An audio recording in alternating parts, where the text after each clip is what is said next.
North ইন্ডিয়ার popular dish হলো পালং শাককে ভারতের প্রায় সব জায়গায় মানুষ আপন করে নিয়েছে। ভীষণ সোজা একটা রেসিপি, চটজলদি বাড়িতে বানিয়ে নেওয়া যায়। পালং শাক ভালো করে ধুয়ে কিছুক্ষণ বয়েল করে নিতে হবে। এরপর গরম জল থেকে তুলে আইস কোল্ড ওয়াটারে কিছুক্ষণ রেখে দিয়েছি। এরপর জল থেকে তুলে নিয়ে জল ভালো করে চিপে নিয়ে একটা মিক্সার গ্রাইন্ডারে 2 থেকে 3টে কাঁচা লঙ্কা অ্যাড করে একটা ফাইন পেস্ট বানিয়ে নেব। অন্যদিকে পনির ছোট ছোট টুকরো করে নুন জলে চুবিয়ে রেখেছি।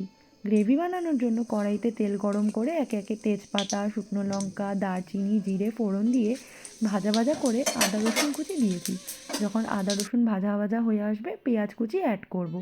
পেঁয়াজের রঙ যখন পরিবর্তন হয়ে আসবে, সেই সময় টমেটো কুচি অ্যাড করতে হবে। টমেটো কুচি অ্যাড করার পর সামান্য নুন দেব, যাতে টমেটো নরম হয়ে আসে।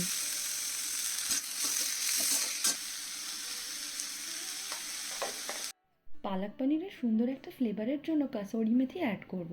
টমেটো যখন ভাজা ভাজা হয়ে আসবে, সামান্য গরম জল ও আগে থেকে করে রাখা পালং শাকের পেস্ট দিয়ে কিছুক্ষণ রান্না করে নিতে হবে। এরপর একে একে হলুদ গুঁড়ো, শুকনো লঙ্কার গুঁড়ো, জিরে গুঁড়ো, ধনে গুঁড়ো দিয়ে সামান্য চিনি অ্যাড করব।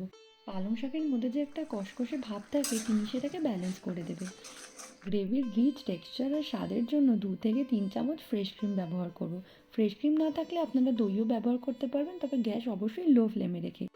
মশলা থেকে তেল বেরিয়ে এলেই আস্তে আস্তে পনিরের টুকরোগুলো দিয়ে দেবেন। নুন এই সময় চেক করে নেবেন।